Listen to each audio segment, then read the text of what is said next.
before this YouTube shit popped off, nobody wanted to tell anybody anything. Mm-hmm.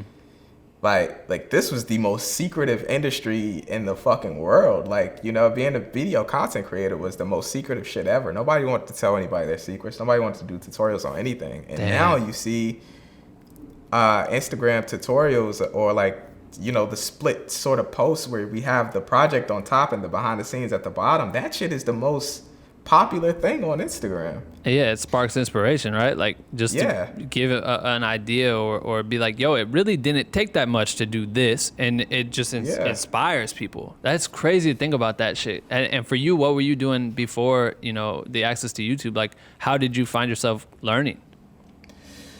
Decoding stuff, decoding stuff. Like, if it was something that I was interested in, I would literally go through a video frame by frame and try to pick apart what I was looking at and figuring out a way that I could recreate it. Like, you've been making videos for a long time. You probably remember, like, back when quasar science tubes weren't really a thing. Right. You know, you had to go and you had to manually wire each single tube up to light up, you know, the individual tubes. Mm-hmm. And I remember seeing that in a music video and thinking it was the coolest shit in the world. And I went to Lowe's and I just picked up like a fluorescent, you know, the little housing for the tubes. And I just tried, like, I'm just trying to figure this shit out and make it work. You know what I mean? Right. So like, that's how I used to figure stuff out. Like, before it was an open gateway for the information, I used to just have to decode and figure out a way to, you know, rework this and make it work. Right. And do you feel like, for you, do you feel like you have a bigger purpose with like YouTube and educating creators? Do you feel like that provides you like this new purpose outside of entertainment? It's like this education space. It's kind of weird because like I'm still just trying to be a creative person, you know, so I'm learning.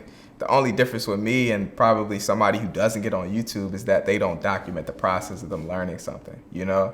So I don't really necessarily look at it as me being a teacher. I just kind of document the process. We all get on set, we all shoot a project and we fuck up, right? You know? I'm just documenting. I'm just showing you, okay, I fucked up doing this, so don't do this. You know what I mean? So that's kind of how I look at it. I'm still just being a creative person in my own mind. What were like some of the most memorable moments from getting to be creative and go on set and actually like, man, it's been so long since we've been able to really like do shit like for real, you know what I mean? What was some of the what were some of the standout moments for you in the like last year? I went out to Sweden to do a project with Epidemic Sound. You just did a contest with Epidemic Sound. Yeah, Epidemics are like rocking with us right now. They're the shit, bro. Yeah, so I went out to Sweden. They do like a Epidemic Sound bash every year where they have like their biggest music creators for the platform come out and do concerts, and we network, we talk about different stuff that we got coming up for the year. And I did like a Music Matters episode where I linked up with one of the creators and we made our own beat for the platform. It was dope as hell. You literally been able to build such a cool outlet creatively on all levels, and it takes you places. It literally allows you to travel. And I think people like through YouTube, bro, like YouTube wasn't that years ago. YouTube wouldn't give people those opportunities unless you did some wild shit and ended up on like Tosh.0 or something. You know what I mean?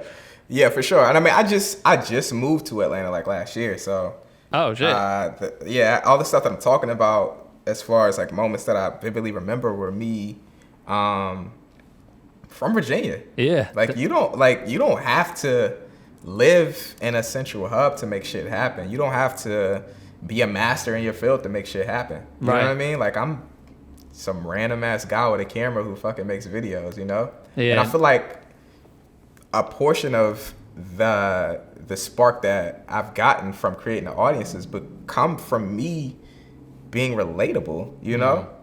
I think that's why a lot of people, like, they gravitate towards me because, like I said, we all have access to the same shit.